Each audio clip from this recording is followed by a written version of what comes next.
welcome, everyone. It's Kenneth Lang, our weekly LinkedIn event. I asked some of my fellow LHH LHH Harrison Brand Specialists to join us today. Barbara, you may remember we had a chat a while ago, and then Jenna, please pronounce the name because I don't want to get it. Solomon. Okay, because I think it's great to get the insights from some of my fellow co-workers about what we're all seeing, what the challenges are. And again, I'm going to just just so you guys, this is just letting some people know we have some people already coming on. Terry Seaman, George Pace. So we're going to have didn't want to do that. And that's what it's always a learning experience here. We always picking up and learning stuff. So what I wanted you, Jenna and Barbara, to do is introduce yourselves a little bit. And I'd be curious to know how you got involved with LHH Harrison and doing this. For me, it's a passion to keep paying it forward and sharing my knowledge. So Jenna, why don't we start with you? How did you get involved? Yeah, absolutely. I actually have been through LHH Harrison's program after a job elimination. I worked in banking forever, and in the past year here had a little bit of a change, and so transitioned into LHH. I've always been really interested in developing people and helping people with their careers. That's been my true passion as I was growing, branch teams and all of that good stuff. But that's what brought me here, and been here about 6 months at LHH now, and really enjoying the ride. Get to see all you great people. That's so great. And Barbara, you and I, we knew each other, I think, before LHH through different events. So how did you first get involved with LHH yourself? Well, I have a passion for this as well. When after I graduated as an adult with a degree that didn't get me a job, I spent 2 years with the Professional Services Group of Central New Jersey, is networking people that are all unemployed. So I did a lot of the training, and I helped people with their resumes, and I helped people with LinkedIn and all that stuff. So while I was unemployed, this is the power of LinkedIn. A woman who's my mentor that I'm volunteering to help her with something while she's volunteering, she's helping me for free with my job search. She saw the post on the VP's website on her LinkedIn saying, hey, if you like doing this stuff, we're hiring. So she dropped my name in there, and I dropped her name in there. I said, thank you so much. This is exactly what I would love to be doing. And then from there, I used all of the tips and tricks. And I looked up somebody from LinkedIn who was doing this job. I got all the inside scoop, and I applied, and here I am. And it's fabulous. I need to be helping people in one way, shape, or form. And what better way to do it? So just so everyone in the audience has an understanding what we do. We work there. We get resumes from people that transition from large companies for the most part. And the process, the way it works is as we get resumes, we each look at a resume and we review it. And there are certain best practices which we follow. We have, I think, about 30 minutes or so for the resume. We send it back. And then we also have things called group branding sessions where people come and they can talk about their resumes, talk about LinkedIn, talk about whatever they want. And I know, as I was saying before at the start of the call with Jenna and Barbara, I said, I get 3 types of resumes. I get the ones that are very senior level, and I just have to kind of tweak them a little bit with some things. I get the ones that are just starting out, and then the ones that are in between. So I wanted to just share some of my best practices that I have. And Jenna and Barbara, I'd be curious to know what you have to say. I mean, absolutely. We see a lot of things that are pretty much in common. We see a lot of people that list too much experience, and in some cases don't go into a lot of experience when it's relevant. They don't list a lot of skills either. And in some cases, they don't realize what they have. Now, what about you, Jenna? Because, I mean, I get all different types of resumes, but do you see certain common things that you are always looking at? Yes, I think one of the biggest items that I focus most of my feedback on is accomplishment statements.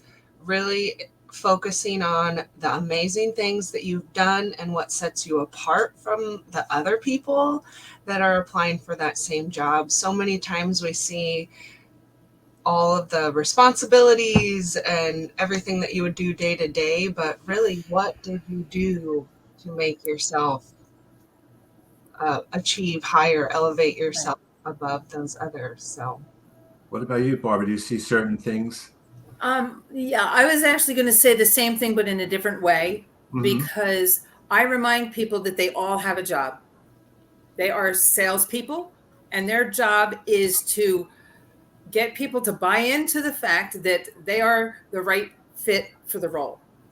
So that's kind of how I look at it. But one of the things that less is more. That's a big one for me, because people are only going to give 6, 10, maybe 20 seconds if they like enough of what they see. yes. And if they have to hunt and peck to find the things that match up with their job description, because there's so many skills and all of this great stuff that they're not looking for, it's just going to distract them from what they are looking for. Yes. So that's one of the things I really like to shove home. Because one of the things, I mean, as I'm sure you have, we have all different types of resumes. I've gotten 10 and 11 page resumes, which have all these different accomplishments and patents and publications, and those are more academia. So I'm probably not going to touch them as much. But then I'll take a 2-page resume and shrink it down to 1 page, because there's really nothing on the 2 pages worth doing. Or I'll take a 2-page resume and maybe make it 3 pages. But it all depends.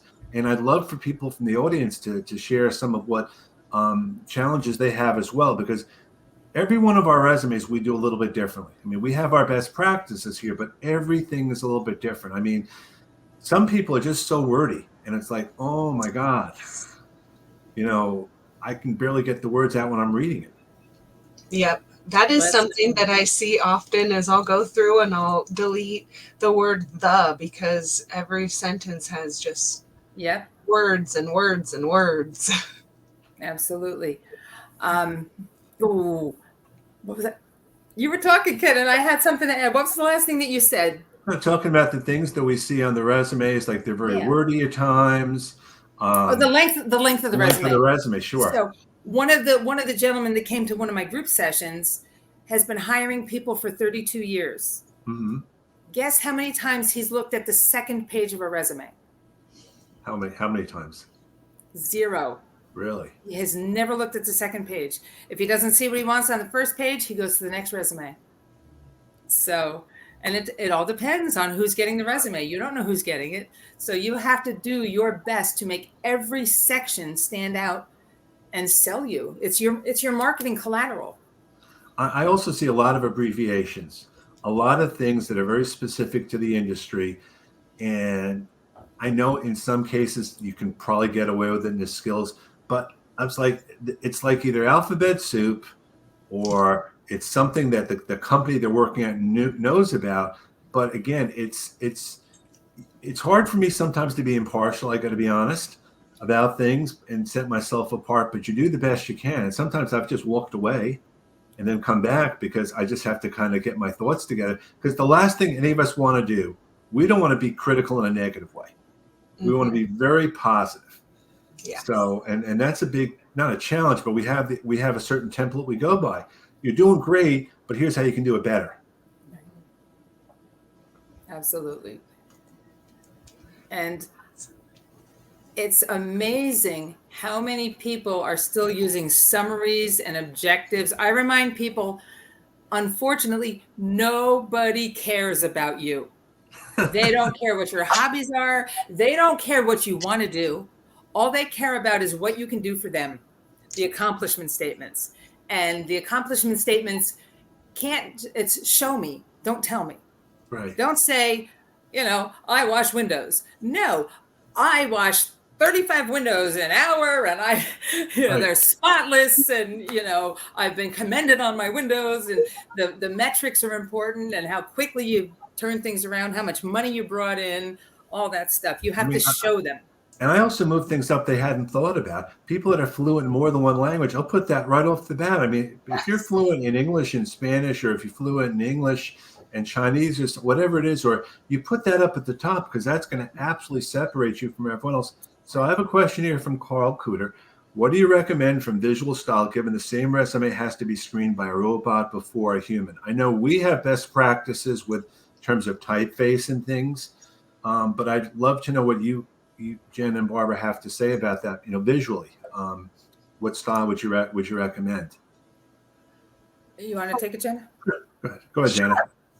Sure. I tend to have it's reverse chronological format on there, but I tend, just because of the way that I feel like it draws the eye on the resume, I tend to have things centered in the top portion and then left aligned in the meat of it, the professional experience.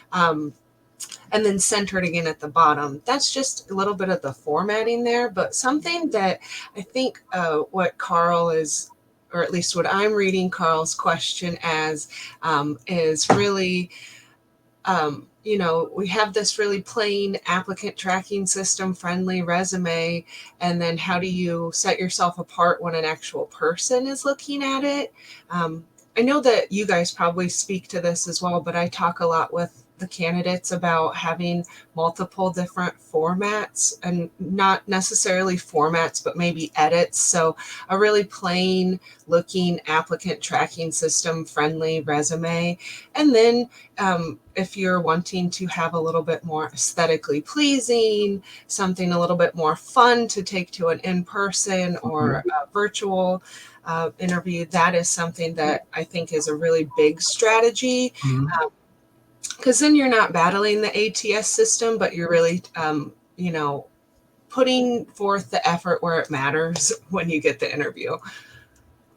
Yeah, I agree with that. One of the things that I've noticed, though, because I'm doing so many resumes, and I tell everybody, pretend it's not your resume. You know what you're looking for. Look for the keywords that they're going to be looking for. How easy is it to find what they want to find? So with the ATS system, there's no lines. It's very simple, which also makes it very easy to read. And if everything is in the same order as a normal resume, that whoever's reading it can get through it that much quicker. They don't have to look, well, where are the skills? Are the skills over here? Are the skills up there? So part of me kind of likes just the plain one. But I actually branded myself as one person with a ripple effect. So I had stationery with a ripple on it, and I was using that for my resumes back when I was out handing them out, and I could scan it in too. And I think it depends on your job. If you're in marketing, graphic design, you're not going to want to hand them a black and white plain, resume. I think for me, I also do a lot of technical stuff. Like I'll look at a LinkedIn profile, and if the jobs don't match and the chronology doesn't match, that's a dead giveaway. Like if you've left your job and you have it as a current job, it has to be the same. And then the other thing which I found, and I actually posted about this in our group, people posted LinkedIn URLs that weren't working, or in one case, it actually pointed to the wrong person. Yeah. And that kind of blew my mind. I mean, we're just doing all that checking, and it's like it went to the wrong person. So you really have to think about that. So I have a question here from Scott. Best fonts to use for your resume. I was recently told Times New Roman is a giveaway that you're an older candidate. Okay, do you agree? Absolutely. Yes. No serif, all sans serif. It has to be clean, like easier to read on a computer screen. Anything with the feet, like Times New Roman, it looks pretty when it's printed, but it's hard to read on a screen. And I think it is harder to read when it's on paper too. You agree, Jana? I agree. I am a Calibri girl all the way. Yeah, me too. And I think part of it, we each bring different best practices from our experience. I believe that you shouldn't have like an AOL or a yahoo.com email address on your resume. I have it for other things. And I'm proud to admit I have it, but I would never put that on a resume like that. Maybe it's a job search one. Again, it's about perception. And so much of job search is actually perception. You could be the most qualified person, but you're going to get knocked out or for little things that you have no idea about. Yeah, perception is reality. Little things.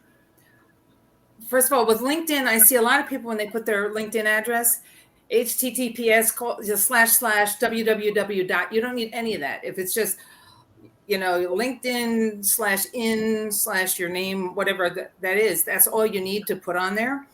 But also, I like to use what I know to be called as camel case. So if you look at our names on the screen, take out that little space for the email address, for the LinkedIn address. That's another way to throw your name in somebody's face, because it stands out when you capitalize your first name and your last name and things like that. So that's one thing that I really like to do. I think it looks nicer, but it also, whoever's reading the resume, you're kind of slapping them in your face with your name one more time. Yeah. So yeah, I also recommend people sometimes put your LinkedIn URL in your email signature as another thing to do. Mm-hmm. Yeah. Mm-hmm. I like that. Absolutely. But I think we go ahead. And the email too. Right. And I thought that was silly, because if you send somebody an email, they have your email address. But if it's in the signature, it's a lot easier to just copy that or add it to your book or whatever. So I started doing that as well. And if you make it clickable too, this is all clickable stuff, so they can select the email and go right back to it. Right. Right. I think we will see a lot of commonality because a lot of people are in the same place, and it's really sad in a way, because there are very qualified people there. So it's up to us to do the best that we can. But the other thing, which I say again and again, and I think we're talking about before, we're getting you a base resume. It's one starting point. So if you find a job, you may want to change the job title. You may want to change some of the skills, some of the accomplishments, move a few things around. And in my last group branding session, one of the people there said, it's so much work to do that. I said, no, all you have to do is save a copy of it, have a different title on, do a cut and paste of a couple of things, have multiple versions of it, and you're done. And then again, what's intuitive to me, and probably the two of you, is not intuitive to everyone else. Right. And that's a big part of it, is we can't assume people know how to do this. Kenneth, I have done so many different things. I don't have a title or a career path. I've done so many different things. My actual resume is 6 or 7 pages long. So I pull out the pieces for the job that I'm applying for. And the ATS is looking for words. And if the ATS doesn't find the words it's looking for, a human's never going to see it. So you want to make sure the words that you use match the words in the job description, because that's what they're looking for. So you want to make sure that every resume, you tweak it, you change up the skills. You don't leave skills in that they're not looking for, that are going to, crowd out your skills and things like that. But yeah, you want to do those little tweaks, because it makes a big difference. I agree completely. In my humble opinion. No, it definitely does. And that's a huge topic that I talk about in my group branding meetings, because sometimes it almost pains people to say, oh, I'm not going to put that experience on my resume, but I worked there for XYZ years. Well, does it really tell the story of where you are headed to today? If you have an accomplishment that ties to where you're going, put it back on there. If you don't, leave it off. And it's kind of the same thing with volunteering and community stuff. If you're volunteering in a way that is using the skills that you need for the job, in a way that's related to the job, sure, put that in there. It's more experience, more keywords, all of that. But if it's not related, again, nobody cares. I think also the idea, and I've said this before, I said just because you get rejected from an ATS, you still want to apply for the job. You have to go about it a different way. I think there's an assumption that when you get a rejection, that's it. No, it's not it. Mm-hmm. I mean, because you don't know. And that's what's great about these sessions, because and I've said this again and again to people, I said, I'm learning about you from my resume for the first time. So I don't know a lot about you except what's on there. So let's use the opportunity to have more of a chat. And I think a lot of them also think you only have to go to one. Come to as many as you like. I mean, don't just come to, unless you think your one and done is enough. But I think so much of what we do is not so much hand-holding, but just being sensitive to what people have to say. Right. And I've even told the repeaters that you don't have to come at the very beginning and listen to the little spiel that you've heard, but come a little bit later, and then we'll be, doing the meat of it, and then we'll be going to LinkedIn, and everybody has different questions, and your friends and your networking partners, you're all in the same boat. share your own best practices and what's worked for you. And it's everything. Everybody's different. Every situation is different. So I'm sure my audience has some questions or some things to say. I mean, in the meantime, I'm just going to do some call outs here. James Mohan from Woodbridge, New Jersey. Brenda Miller from Metro Detroit. Charles R. from Central. Hey, Charlie. Nice. And Michelle Daly from Rutherford, New Jersey. One of the most underutilized parts of networking is coming to events. Brenda Miller does a Friday morning event for job seekers, and I go there and I'm very happy to participate. But at the same time, there's a certain level of camaraderie when you're on a call like that, because you can share your experiences in a safe place. Because there are some things that's very hard to do with family and even friends, but people that are in the same situation as you can relate differently. I think that's such a big part of what we all do. We do what we can, but having a session where you have multiple people there, it makes such a big difference, because they can speak a different language than I can. I can suggest certain things, but going through it, they can share a lot of things. And your family generally cares, but they don't necessarily know best practices. And they maybe haven't been in the job force for a long time, and you get lots of stuff crammed down your throat that has nothing to do with the job search today. I found that personally. So I'm going to ask Brenda, thoughts on using ChatGPT for resume rewrites, the pros and cons. And what we talked about at the beginning, Brenda, is when I get a job title and I have no idea what the job title is, I'm going to go to ChatGPT to get an idea or an understanding of what the job title is, so I can be understanding about it. And I may ask ChatGPT for the skills that are aligned with that.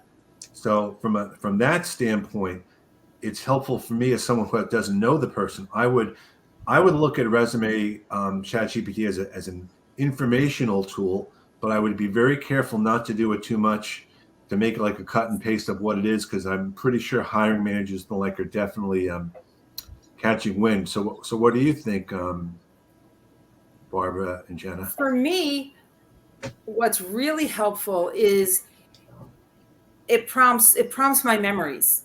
Like, oh yeah, I did do that. I forgot I did that. Or, so you can maybe come up with some words that you wouldn't have used and things like that. But you're right about the copy and paste, because even if it's great, I've seen people talk about, you can tell it's not written by a human. There's like little tells in there and things like that. So you definitely want to make sure. And if that voice is very different than your own, you're going to talk to them at an interview, hopefully, right? So you need to kind of have the same voice, and you need to have everything line up. So just be careful with it. I haven't used the ChatGPT too much. I'm still a little bit leery of, the Terminator situation happening. No, I'm kidding. One thing that I do oftentimes talk about with candidates is, I know that there are certain plugins to like Chrome, Jobalytics, those kind of things that can work potentially to kind of see how many keywords or what keywords are using. So there are some different AI tools that I have used. Maybe I need to get some pointers from you all. And I do want to say, hi to Pete Ferguson's that's out there. He is somebody that I utilize. He's a buddy of mine in Lincoln, and he has a fantastic LinkedIn profile that I show off in my group branding meetings for his background picture, because it's so awesome. So shout out to Pete. And I do that a lot too, because it's easy to explain with the visual. For me, the biggest challenge is we're going to be very general advice, but to some extent it has to be specific. And that's why it's great to have a branding session like that when you only have 2 or 3 people there, because it's hard to know. And, if I've said this again and again before, you have to keep plodding away. You have to attend events. You have to apply for jobs. Barbara, I mean, you've been very gracious in letting people know about how I'm using LinkedIn. I've actually added a lot of comments on LinkedIn into my resumes, because it's so much easier to do it. And this is a good point by Charles. ChatGPT doesn't know the boundaries between fiction and nonfiction, so it's been known to blend the two. Well, blending is all well and good, and it's great from an informational standpoint. Like you can ask an interview question on ChatGPT, and you'll get some good basis. I will look at ChatGPT and the information and say, how does this apply to the person based on their information? I'm not going to, because a statement is only 3 or 4 lines, and I've had people write statements that go down a whole page. And nobody's going to read that. No, it's a beautiful statement. It really is. I mean, and some of them, they break it down into different accomplishments, because this is what they've done before. And I say this also, that the job search is different now. You know, no one is going to look at the resume to that level right off the bat. Maybe later on. When I was hiring people, I sometimes got thrown in and had to look at a resume right before the interview. So I didn't even have a chance to look at the resume. But of course, the job seeker doesn't know that. Yeah. Well, they don't know it when you do it, but I've known it when other people have done it. But there's also, we talk about other tells. People that put 2 phone numbers on there or put the word cell next to their phone number is a really big tell these days. Yeah. Absolutely. You know, again, and it's even the words that they use. The word summary. Okay. Objective. Objective. Yes. Nobody cares what you want. What, Barbara? Nobody cares what you want. What do I care about your objective? What? If you want to work for me, I'll hire you. But, you know, oh, well, I want to do this and I want to do that. Yeah, no. What can you do for me? What can you do for me?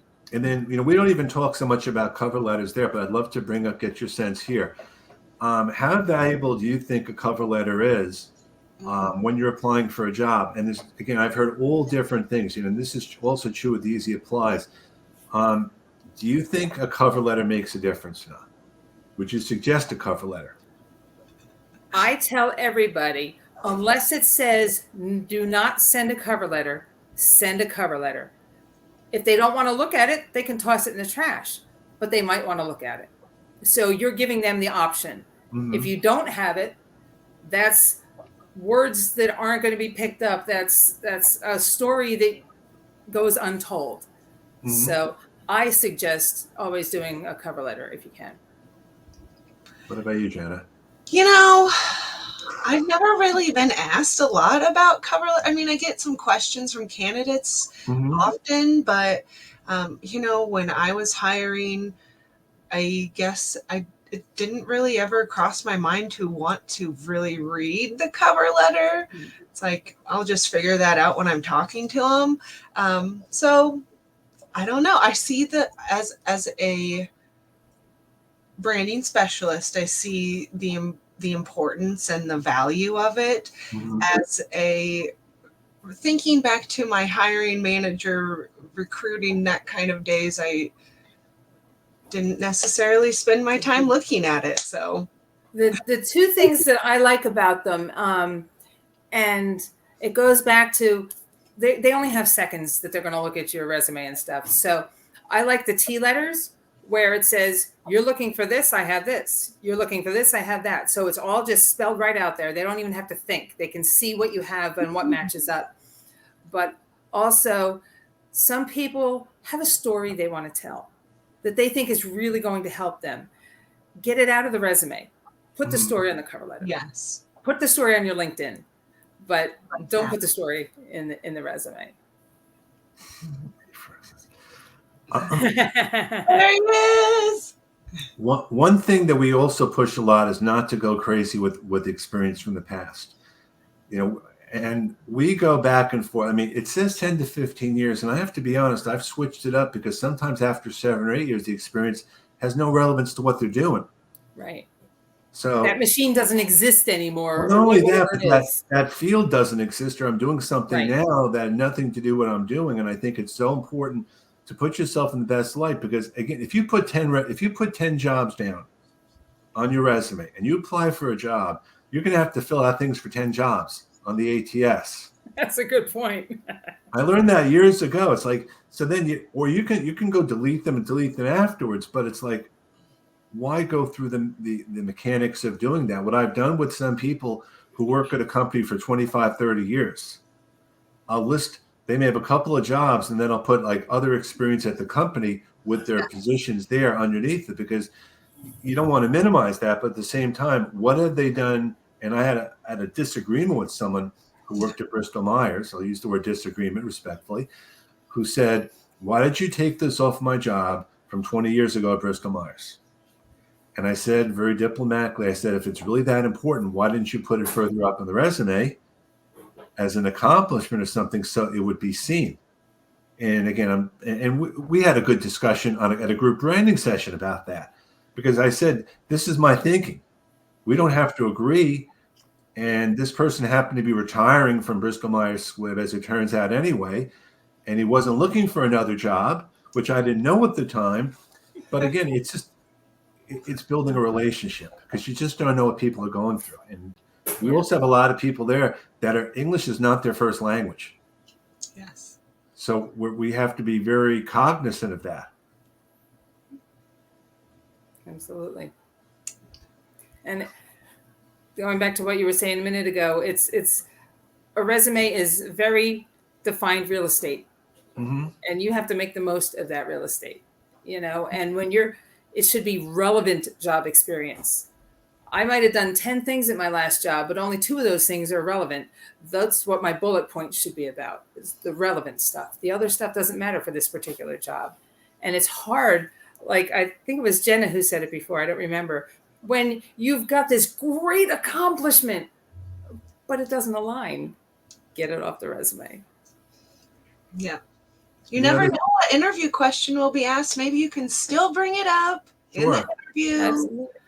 But you can put it in the cover letter. Yeah. LinkedIn. I think for us, the important thing is we get a resume, we have a commented version, and we do a clear one.